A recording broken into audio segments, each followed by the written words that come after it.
나는 관리사무소장이다. 10. 고수와 하수. 기술자 둘이 얘기하고 있을 때 그 분야의 문외한인 사람은 옆에서 열심히 듣고 있어도 달리 설명을 해주지 않으면 이게 뭔 소린지 도통 모르는 경우가 있다. 당구 50점 치는 사람은 500점 치는 사람이 자신은 전혀 생각지도 못했던 방법으로 치는 이유를 결과를 보기 전엔 알기 힘들다.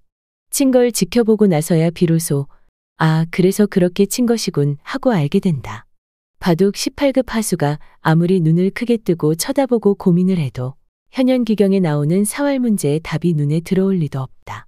문제풀이를 보면서 하나하나 놓아보았을 때나 비로소 아, 이렇게 되는 거구나 하고 겨우 알게 된다.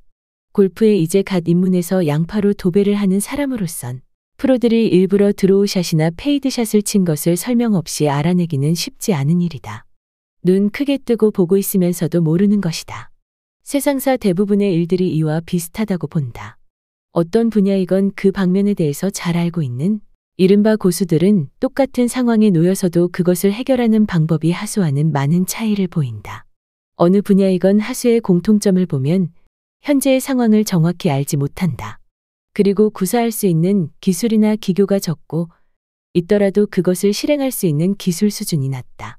그렇기 때문에 어떤 상황에서 본인이 생각하거나 실행해 볼 수 있는 행위의 선택폭이 좁을 수밖에 없고 이는 상황을 해결하는 데 있어서 상대적으로 성공보다 실패하는 경우가 많다. 이때 하수가 주로 변명하는 것이 어쩔 수 없습니다라는 말이다.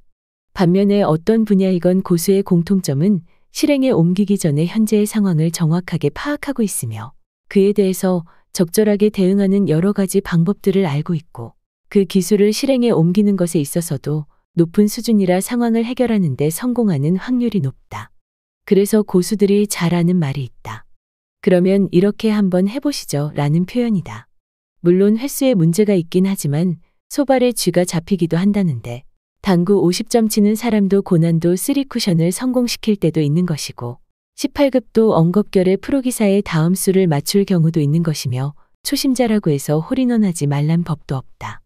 문제는 하수가 자신의 위치를 제대로 파악하지도 않고 고수 흉내를 내려고 할 때 과부하가 걸린다는 것이다.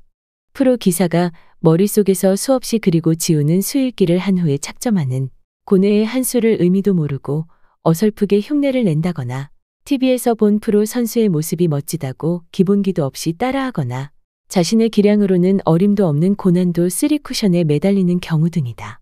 당연한 일이지만 그런 것이 TV에서 볼 때처럼 잘 들리는 만무하다.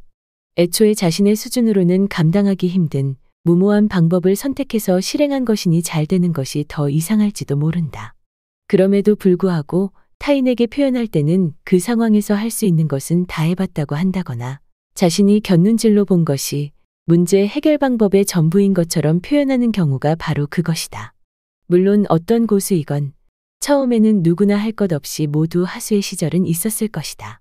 고수의 선택폭이 넓고 그 수준이 높은 것은 하루아침에 저절로 이뤄진 것이 아니다. 거기에는 관중의 입장에서는 도저히 알 수 없는 그만의 수많은 시행착오와 그것을 극복하는 피나는 노력이 따랐던 덕분일 것이다. 아는 만큼 보인다고 한다. 우물 안에 있는 개구리에게 우물 밖에 얘기를 해봐야 개구리가 이해하기는 매우 어려운 일이다. 그래서 나도 다양한 인간관계와 문제를 해결하기 위한 선택의 폭을 넓히기 위해 노력을 하지만 시행착오는 많이 하는데 성과는 잘 나타나지 않는다.